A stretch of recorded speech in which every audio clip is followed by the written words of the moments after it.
udiwani na nitagombea umea. Japokuwa alinishawishi watu walinifuata kunishawishi nigombee ubunge, nikasema hapana. Mimi kwanza niko kata yangu ya Isanga, nataka niboreshe Isanga yangu. Mambo ya ubunge haya baadaye mimi sihitaji sasa hivi. Sasa mimi narudi kugombea. Kama wewe unajua uko sawa na ubavu kupambana na mimi, njoo chukua fomu tarehe 28, unaruhusiwa kabisa. Chukua fomu, tuingie ulingoni.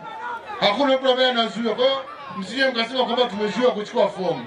Yoyote ambaye anaona kwamba yuko tayari mwanachama wa Chama cha Mapinduzi, tarehe 28 na katibu pale mimi nakuomba anayekuja kuchukua fomu apewe, asinyimwe mtu, kwa sababu raha ya kushindana si mwe wawili au watatu.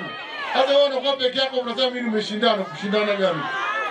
Yaani kama hivi Yanga na Simba, Yanga anasema hachezi ngo, alafu Simba kapewa ubingwa, ubingwa gani? Sio ubingwa huo. Lazima Yanga na Simba wacheze ili apatikane bingwa. Kwa hiyo yule ambaye anajiona na ubavu aje, anaruhusiwa tu. Na mimi niko tayari kwenda kuja kuchukua pale kura, akishinda kura za maoni basi atakuwa ameenda yeye, mimi nitabaki tutafanya shughuli zingine. Lakini mimi niseme kwamba tunataka maendeleo kwenye kata yetu. Nikiwaambia mimi meya makini kutoka katika kata Isanga na nina baraka za wana Isanga, nilikwenda ziara Ulaya. Si unajua nilikwenda Ulaya. Nilikwenda kulala na dada mmoja, ni meya wa jiji la Zurich. Anaitwa Madam Karina. Nikapiga story na yule mama. Yule mama akanikubali. Ameleta fedha kwa ajili ya kujenga majiko katika shule zetu kwa ajili ya watoto wetu, chakula mashuleni. Isanga, shule ya msingi Isanga tumeshajenga jiko. Tumejenga jiko la kisasa katika shule ya msingi Yera. Tumejenga jiko la kisasa katika shule ya msingi Mabasini. Nilikwenda kupiga kule Kiingereza vizuri na mama akanielewa. Na akanipa pickup moja kwa ajili ya halmashauri. Tumepata pickup mpya kwa ajili ya halmashauri. Katupa gari moja mpya. Yule mama akanielewa. Na ameniambia nirudi tena safari. Sasa kama mjanipa nyinyi kura nitashindwa kurudi. Lakini mkinipa kura niombee na umea kabisa, kwa sababu nikirudi kwa nikiwa meya ndo narudi kule. Ili ndio kuleta maendeleo, kushirikiana na wenzetu. Nenda pale shule ya msingi Isanga, jiko liko tayari. Au kama mmepita mwenyekiti wa shule ya msingi Isanga yuko hapo. Na niwaombe kitu kimoja tu, kwamba tunaomba mturudishie Dulu. Sisi kwenye baraza la madiwani tunamhitaji Dulu, kwa sababu Dulu anakwenda na wakati.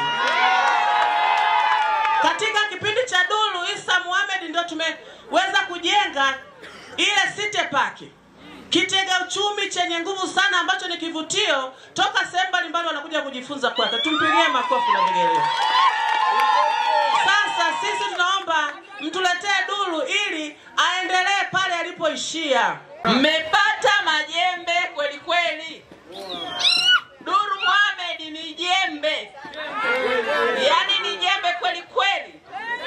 Tukisema jembe, nyie kula yenu moja mloipiga wanaisanga kwake yeye imesababisha bwana Dulu Mohamed Isa na sisi tukamuone ili apate umea. Ni meya mahiri, ni meya shujaa katika uongozi wao wa mamea huko. Ni kiongozi. Mheshimiwa diwani anaahidi barabara ya Mbwiga kataweka lami pamoja na taa zake. Tumeiona na inaendelea. Zaidi ya milioni 800 imelala hapo ni barabara hii mpaka kuja kumalizika pale. Mfano pili, kituo cha afya simekiona? Na kinaenda kupandishwa hali inakuwa kituo cha afya. Kutoka zamani kituo cha afya. Tumeona? Pili, umeiona ofisi ya kata ya serikali. Aliahidi na ametekeleza. Uongo. Kwa hiyo diwani tena bado tupo naye sana.